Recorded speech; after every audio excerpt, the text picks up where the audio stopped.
Cafe Bot, so we'll start off. Hey, howdy y'all, I'm Jonathan. I'm with team 4982 Cafe Bot. I've been doing this for 3 years. Cafe Bot's a really old team, has about a dozen years behind it.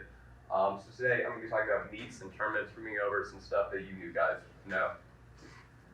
Alright, so what is a meet? Meets are not competitions, they're like a kind of scrimmage. You're going to show up, you're going to compete in smaller, frequent competitions. You do gain points, but those points aren't usually going towards your advancement. They can in tie situations, but they're not quite as important. If you don't have a working robot that day, that's fine, still show up. Alright, so then we have our tournaments, and these are important. This is where you earn points, this is where you earn awards, this is where you do judging for your team dynamics, your team's design, your everything that you've worked for. You gotta be on your best behavior. It's really important. First year teams will show up, they'll act crazy, they think this is a time to be raucous, but really first is about a sense of community and respecting each other. So there's two types of tournaments, which are qualifying tournaments and our championship tournaments. So the qualifying tournament is the first one you're going to go to, and it's in competition to go to the championship tournament, and then eventually onto the first world championship.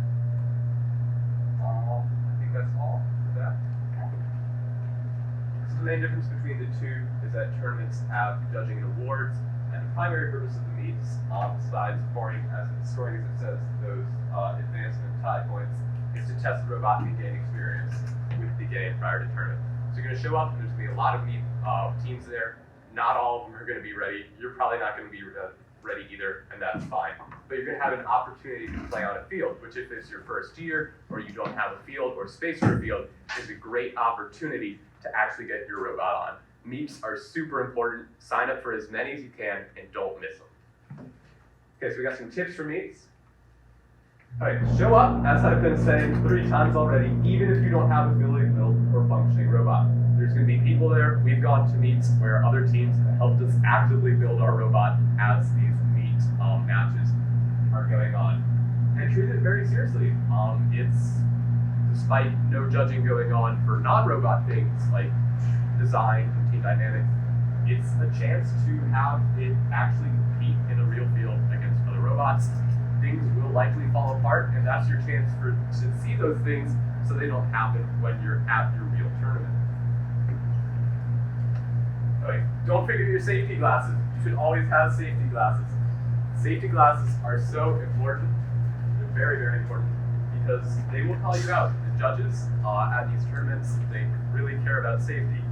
And teams can lose points, they can lose their chance at going to state or winning other prizes if they have members who aren't following the PPE requirements, namely safety glasses.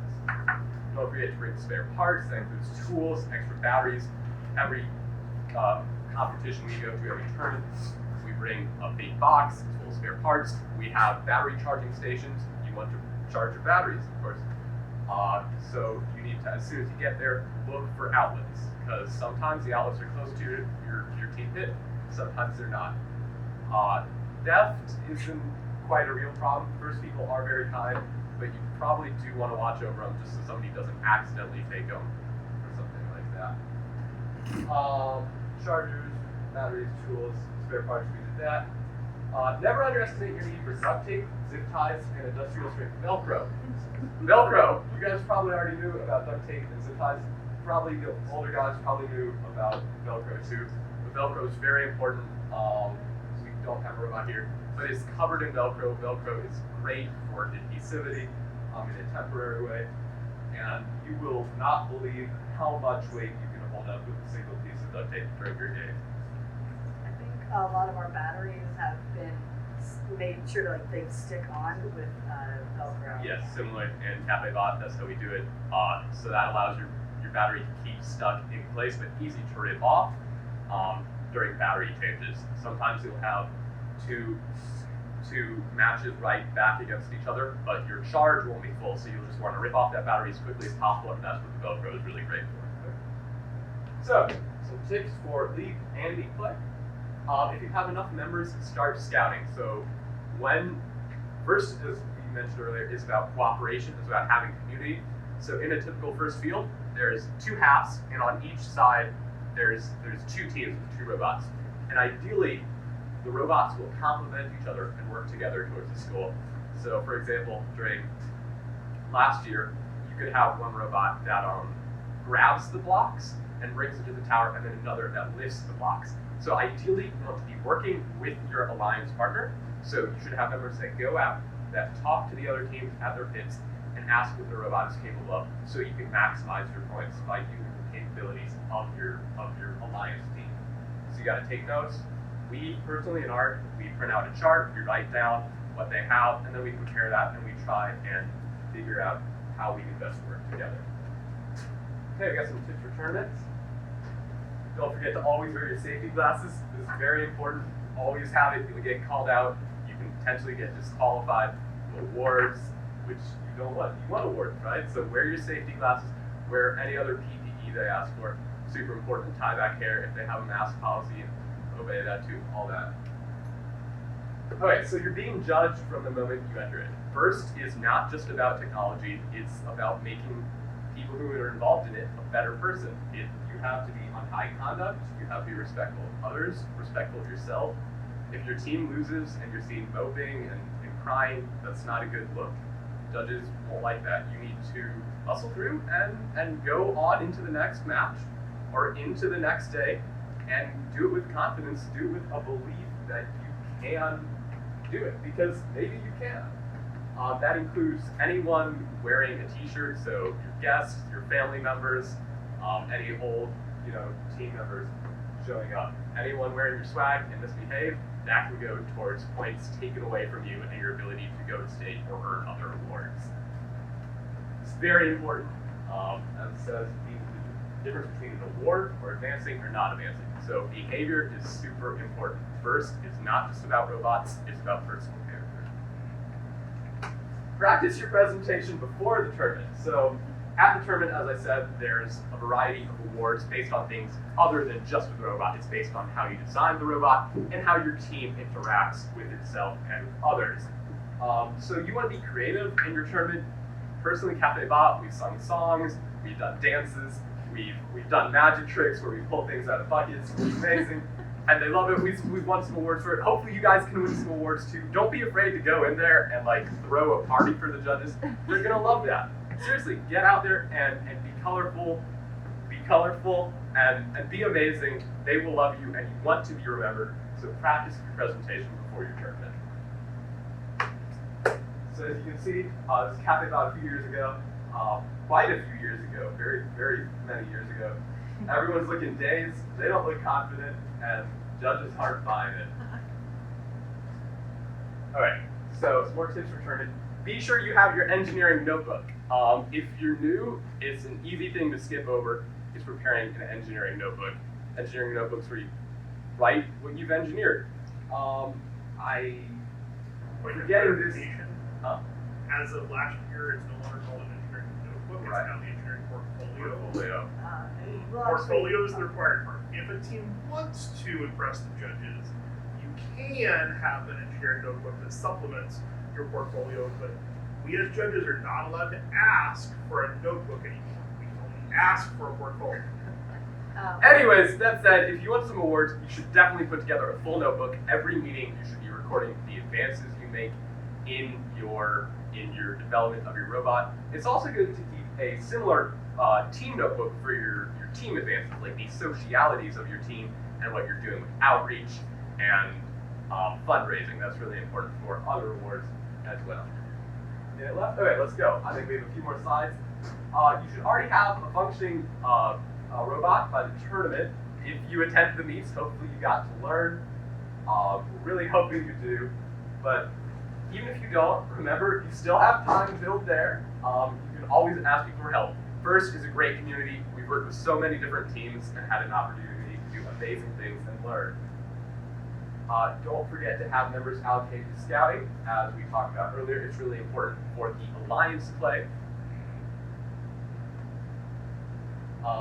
So pit is really important. That's just your setup, and that's basically your first fronting with the judges. There will be a pit section. in which you'll be able to present to basically anyone. You want to be really colorful, just like with the presentation for the judging rooms. Yeah, we'll skip that for now due to time. Judges will visit your pit. That's really important. Like I said, character. They want to see you guys acting responsibly. They want to see you acting respectfully. And don't be yourselves. Be awesome. Here's a quick moment for transition if you want to ask any questions. If there's any questions we can take out, but otherwise, I think we're good. Wonderful. Thank you. Thank you.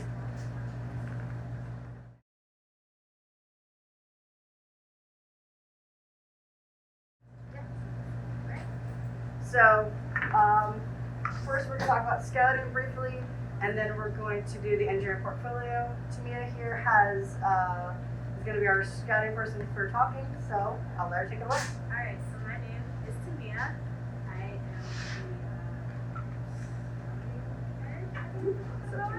sub-team lead. I've been doing it for the past 4 years. I do have a little bit of a runny nose, so I may not be able to project loudly, so please bear with me.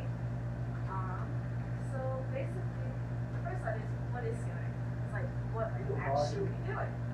You're collecting data. She has a bit of a cold, so it's hard for her to project. Yeah, I'm sorry. So what is scouting? I'm sorry. It's okay. Yeah. So I guess the main question people get is like, what is scouting? A lot of people are like, what is scouting? What do you do? Well, you collect data for your team. That's the simplest way to put it. But it's a lot more. You're not just collecting data. You're making connections with your team. You're sharing your love and your passion for first robots. So for us specifically, we share our spare parts initiative. We help teams with competitions. We help them be like, hey, we think this robot is really good. It's compatible with yours, because when you're a scouter, you really just notice those. You train yourself to notice those little details and everything. And for doing this for 4 years, I've been able to see like, hey, this robot did this thing really well, opposed to this other robot really well. We actually give literal spare parts to other teams. We've helped teams with like wheel problems, chassis, anything you can think of, we helped. We share our knowledge with the public. So when it's not just judges, like the Cafe Bots mentioned before, but when the actual public, like family or friends or just random strangers that just be passing by, we share our knowledge about first with them, because we want to share first just beyond where we are, because that's the whole point. We want to like share it, and we want to like show that, hey, we know what we're talking about. We want to like impact people and share our message so we can make it bigger. We encourage others to join the STEM field. So we encourage people to do science, technology, engineering, math. I personally am not in the STEM field, but thanks to robotics, I've been more of an outgoing person, and it's helped me with my performances since I am a performing artist. And it's made me more confident and not really like afraid to like stand up for myself or advocate for myself. So I'm really grateful for that, because scouting helped me like talk to other teams and not really be shy anymore towards other people. So I'm really grateful for that. Share your love for robots. Like I said, share it. Tell everyone. Tell someone you don't even know. Like sit down with them, watch a match with them, tell them everything. Share your love for robots, because once you share the love for robots, they're hooked in. You can't get them out. And it's awesome. Make friends. You know, meet other teams. Sometimes when you get to go to World Championships or even in other matches, you'll get to go to places all around the world. You'll meet people from like Brazil, South Africa, Australia, Italy, Japan, you know? So you just take those chances and just make those connections, because you never know when it'll be helpful. So why do we need all this data? Like, why do we need to scout at all? Why do we need the data so that we can see the matches and what our competition is up against. We can get like a good general sense and idea for what we're doing. Because if we don't have like a good general sense for it, then you kind of don't know what your competition is, and you might not be able to plan accordingly for that. We also share our data with other teams who are like, hey, we think this team who's like in first place, or maybe they're in third place, but they're actually really good, and because the other team that might be in first place just may have like a more point difference and stuff like that, because it may be getting carried by their alliance and stuff like that. So we share that with other teams, so that way they're able to make good decisions as well. We use it for personal team reflection at the end, so we can go back and say like, hey, what did we do good, and what do we need to change for the next competition, so we can do that better and try to like put ourselves more forward and sometimes put ourselves more up there. We also strategize with our drive team in between matches. So we basically are like, hey, we try to have clear communication as much as possible. So that way people are like, so whenever we talk to our drive team, like, hey, we think this robot that's coming up that we're about to go against, this is what we need to do, which is X, Y, and Z. We strategize with our alliance partners. So we're like, hey, drive teams of both teams will come together like, hey, this is what our scouting team said, and then this is what their scouting team said, and we like try to strategize to figure out what we should do for that match, so that way we can hopefully win our next match. And then we can compare data from past competitions to current. So we're like, past competitions, be like, hey, what was the difference that we did, so that way when we build our robot, we can be like, well, maybe we need to do this different. So why is scouting important? A lot of people ask me, well, why is it important? And it's kind of an interesting question. So being on the scouting team means that you're looking out for the whole team. You're not just looking out for you. You're not just sitting there on day on your phone, just killing time. You actually have a very important job.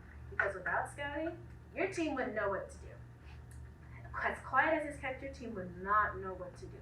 They'd be like, help, please. So when you're doing scouting, it's not just for you, it's for your whole team, no matter how big or small it is.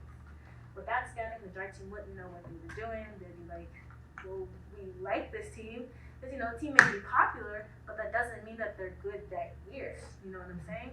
Also, the drive team, while they're on the competition, they're mostly focused on the game. And unfortunately, they may be like, that robot, it was really good, and it did this thing really well. But they don't know maybe which one it was because they're focused on that robot, or if they did see the numbers, it might went out of their head really fast. So it's the job of scouting to be like, okay, you were just in a match with P3 and they did this really well, or there was this malfunction or something, and you're able to give them feedback like, well, actually, while I was on the field, I saw they did this little thing that would be perfect for the next one. So yeah, it's a good combination. And also to add on to what Asher said, that robot may have just done really well just for that one match, and that'll be the only match that would actually knows it because it was really good. But once we actually come back to scouting, they can look at our averages and our stuff like that and say like, hey, is this robot actually really good, or was it just luck? And then we can look at that.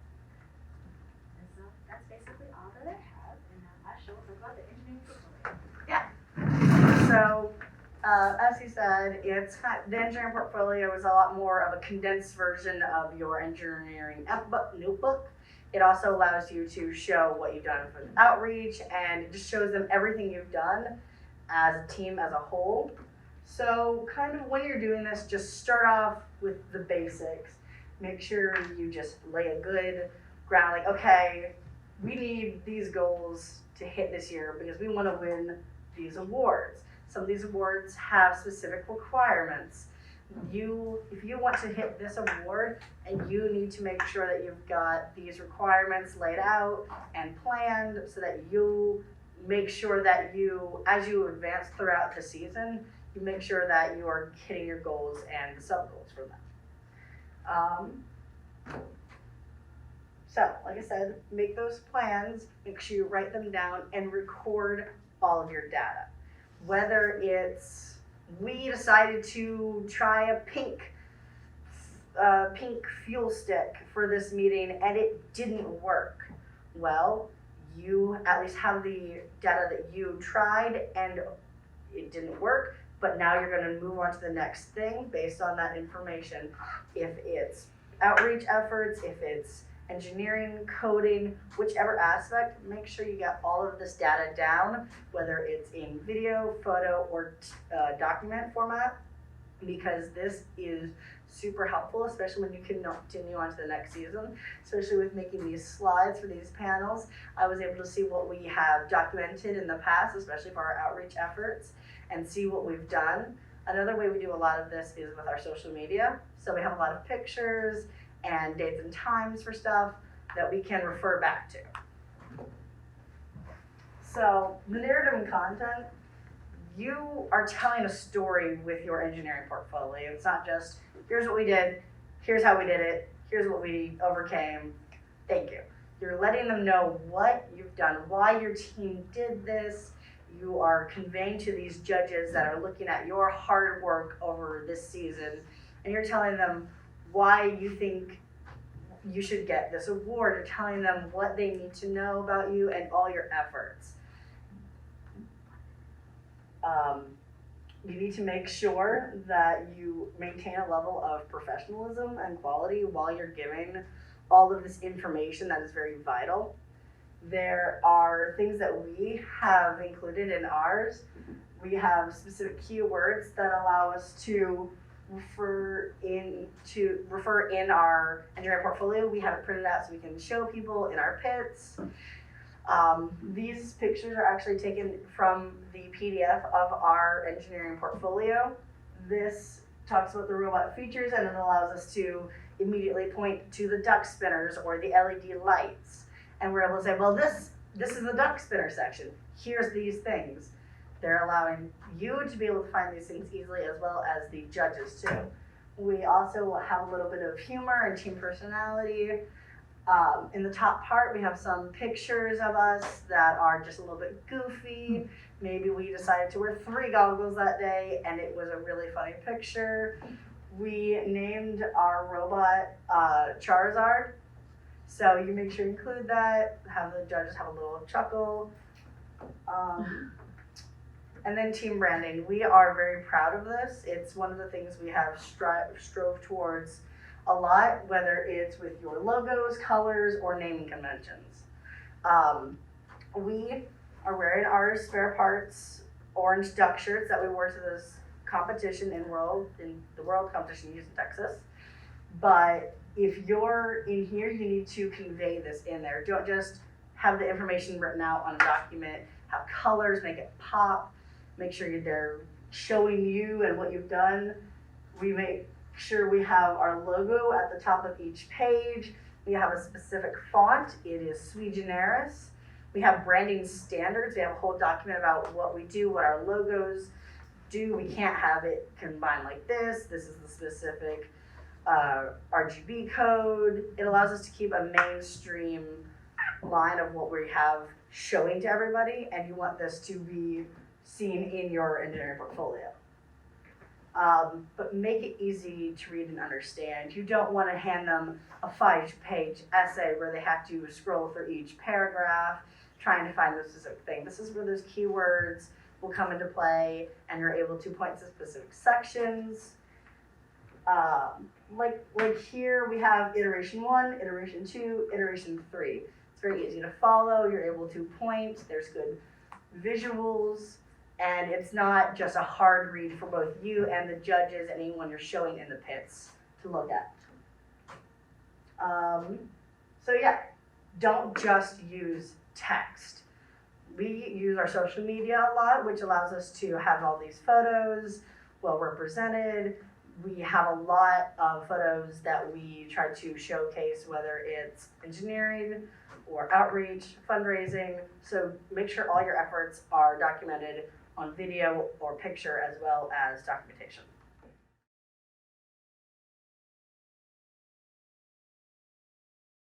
We have team tips for you guys. So and we're B3, I'm Amira. I'm Ember. And so one of our team tips is make sure your robot's simple and reliable. Some of the most simplest things are the things that are gonna work on the field the best. And you don't wanna do too complicated, which it says on the next slide. The simplest design is the most efficient. You can't do something crazy, and because it's not the most reliable on the field, as I said. Less moving parts, more efficient. Sorry. Yeah. And make sure when you're on the field, all your parts are easy to repair. Always think when you're practicing your driving, even if you do it tens and thousands of times, your driving practices, and it lands perfectly, nothing's falling off, nothing's not going the way it's supposed to. Make sure you always have an easy find and fix to it. Make sure you think, oh, it will break down on the field, so what's an easy way to repair this? So always assume your mechanics will be breaking down and build easy to repair. You want to do So it's important to distinguish the difference between servos and motors. Servos and motors are not the same. Motors are typically more powerful. They're used for medium to high load applications such as driving. If you have a big arm, you're going to want to use a motor. Servos, on the other hand, are made for low loads, not a lot of weight, but they're also a lot better to program for precision.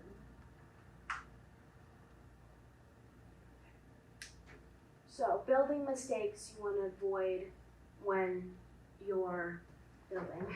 So, one of the things that P3 has done on these is forgetting to charge your battery.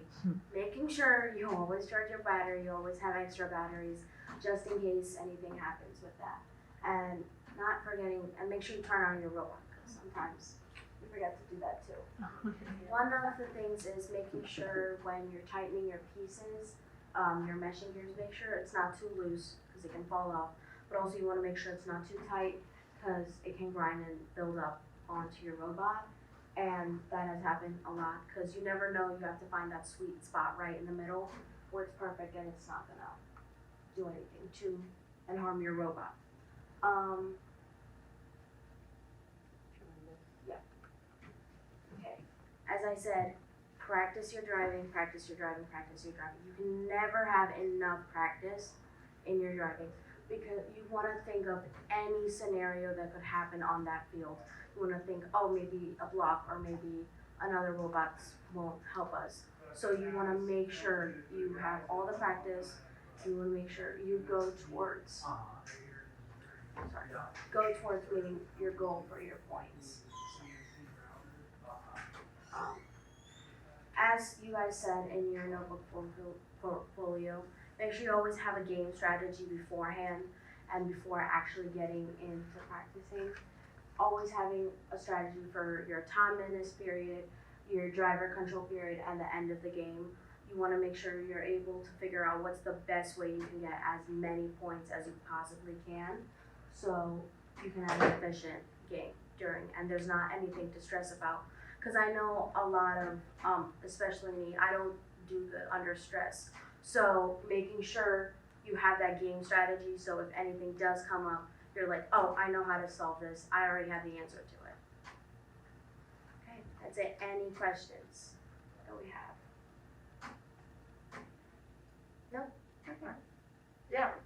I'll offer a thought to consider with respect to, you said, make sure your battery's charged, make sure you're turning on your robot, all that stuff. One of the things that we have tried on occasion, and if your uniforms allow you to have pockets, these work really well, is what I call a remove before fight checklist. So a 3x5 card, here's the things we have to do when we get to the field. And then the second one, here's the things we have to do when we walk away from the field. So the second one would be, replace the battery, blah, blah, blah. The first one, would be turn on the robot. Make sure you pick the right program, et cetera, et cetera. So a little 3x5 card should do wonders for that. Yes, perfect. Thank you so much. And yeah, this goes for everybody. Do you have any questions regarding either of our presentations? I know we've kind of been going through these a bit fast because of the time crunch for kickoff. We're currently just trying to double check when we have to come to a full stop. But are there any questions regarding any of this?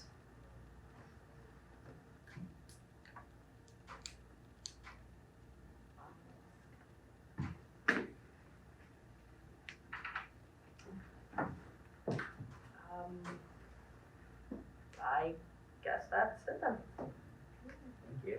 Thank you so much for your time.